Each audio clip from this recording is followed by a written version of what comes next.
তারেক বাবা, আমি বুঝতে পারছি যে আমার জন্য তোমার আজকে এই অবস্থা হয়েছে। আমি তোমাকে কথা দিচ্ছি, আমি এখান থেকে বেরিয়েই তোমাকে ওই সিঙ্গাপুর যাওয়ার ব্যবস্থা করে দেবো। আঙ্কেল সত্যি বলছেন আঙ্কেল? হ্যাঁ হ্যাঁ আঙ্কেল, আঙ্কেল হ্যাঁ আঙ্কেল দোয়া করবেন আঙ্কেল। দেখছেন কি মানব ধরে দেখি। এই তুমি সালাম করছো না? দুলা ভাই, ওরে সিঙ্গাপুর পাঠাই দেবেন, আমার জন্য কিছু করবেন না? তোমার জন্য কি করতে হবে? এই দেখেন, আমার ভাগ্য রেখা আর বিয়ে লেখা এক হয়ে গেছে। এই দুই রেখাকে আপনি কেন কষ্ট দেবেন? তাহলে আপনি অনেকটা বিয়ের ব্যবস্থা করেন। তাহলে যাও, সরো সরো আমার এখান থেকে, আমার কাছ থেকে সরে যাও, ওদিকে যাও, যাও ওদিকে সরে বসো। যান না মামা, যান না। আঙ্কেল বলেছে যান না সরেন। চুপ। এই আসেন সবাই।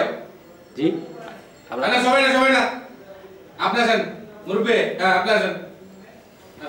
আপনার বলেন দুজন। জি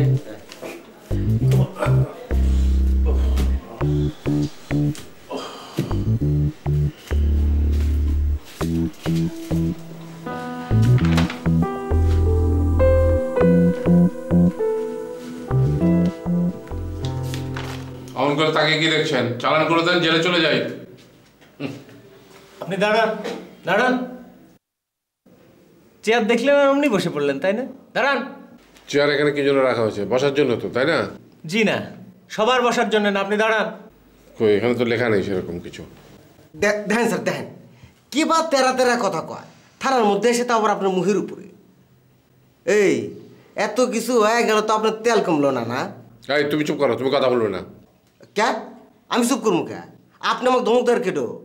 শোনেন, চুপচাপ চেয়ার থেকে উঠে খারান, আর স্যার যা কয় তার সত্য জবাব দেন। বেরেন, তুমি থামো। লতিফ সাহেব,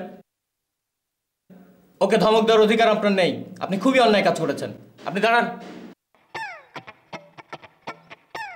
এই চেয়ার কোনো আসামির জন্য নয়। এনিওয়ে, আপনাকে এখন আমি যা প্রশ্ন করবো আপনি সঠিক উত্তর দেবেন।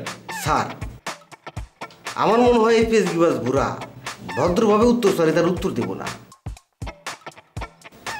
ওইদিকে কি হালকা একটু দুধের ব্যবস্থা করে রাখুন। লতিফ কখনো মিথ্যা বলে নাই, বলবেও না। আপনার কি জানার আছে জিজ্ঞেস করেন।